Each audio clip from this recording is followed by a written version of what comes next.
The documentary was finished. Not almost finished, not in production. Finished. The final cut had been approved. The sound was mixed. The color was graded. Everything was ready. Then, without warning, it was banned. No public statement was released. No explanation was offered. The documentary disappeared before anyone outside a small circle ever saw it. For years, most people didn't even know it existed. Documentaries are meant to preserve truth. They capture moments before they vanish. They record voices that history often forgets. Some documentaries expose injustice. Some challenge official stories. Others simply document reality as it unfolds. Most are released to the public. Some are controversial, some are criticized, some are ignored. But a very small number are stopped entirely, not because they are incomplete, but because they are considered too dangerous to release. This documentary began like many others. A filmmaker was approached with an opportunity. Access, not ordinary access, rare access. Private interviews, archived recordings, raw footage that had never been broadcast or published. Nothing illegal, nothing stolen. Everything had been obtained with permission. At the time, the project seemed unremarkable. There was funding. There was a production schedule. There was no indication of trouble. Filming began quietly.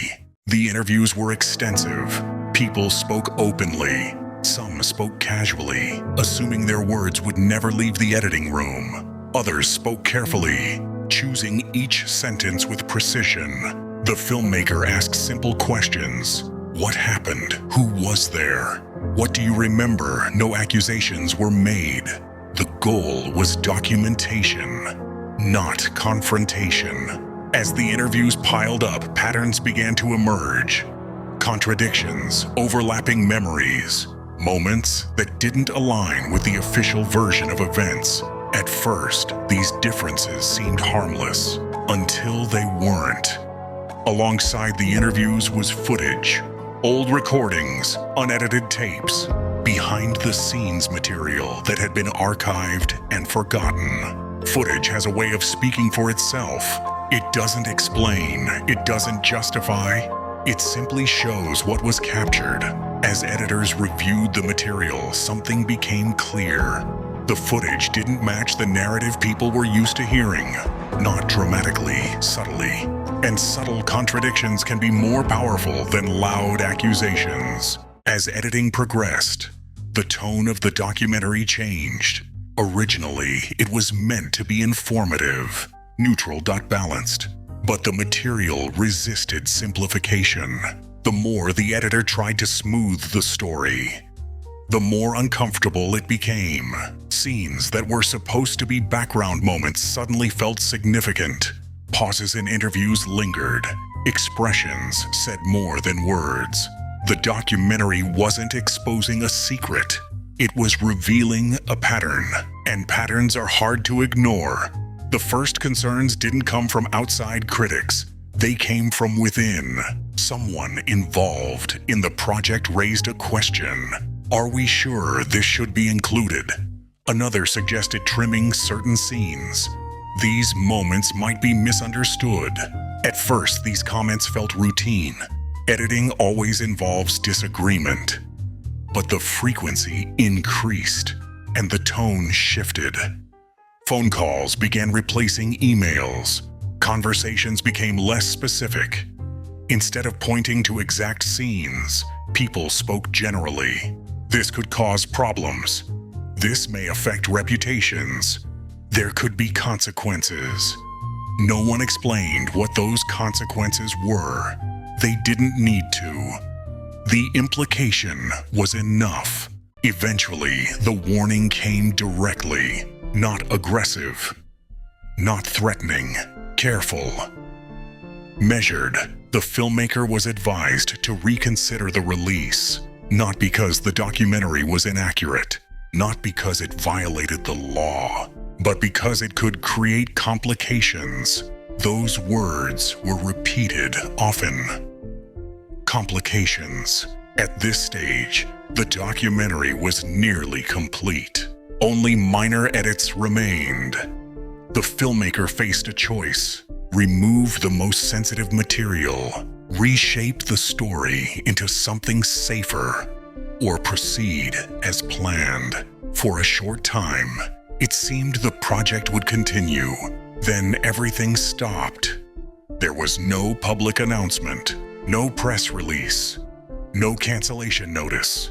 The documentary simply ceased to exist. Meetings were canceled. Communication slowed.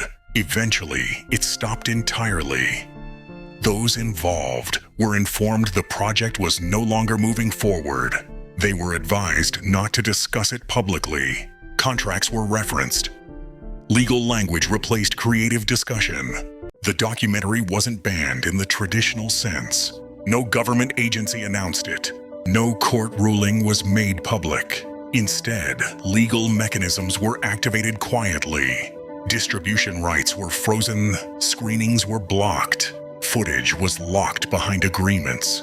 The film could not be shown, not at festivals, not online, not privately. It was sealed. According to those familiar with the project, the documentary did not accuse anyone of wrongdoing. It did not claim conspiracy. It did not attempt to persuade the audience. It simply placed events side by side, words next to footage, statements next to records, and when viewed together, those elements raised questions that did not have comfortable answers. Raw material is dangerous because it doesn't argue. It doesn't editorialize. It allows viewers to reach their own conclusions. And conclusions reached independently are harder to control. The documentary trusted the audience. That may have been its biggest mistake. After the project was shut down, people moved on. Some quietly distanced themselves from it. Others refused to acknowledge it ever existed. A few hinted at it anonymously, but no one spoke openly. The silence became part of the story. Over the years, rumors surfaced. Someone claimed to have seen a clip. Another mentioned a private screening. Fragments were rumored to exist on old hard drives. Nothing was ever confirmed. If copies do exist, they remain hidden. The documentary still exists. That much is certain. It hasn't been destroyed. It has been contained, stored away in private archives, protected by legal agreements, guarded by silence.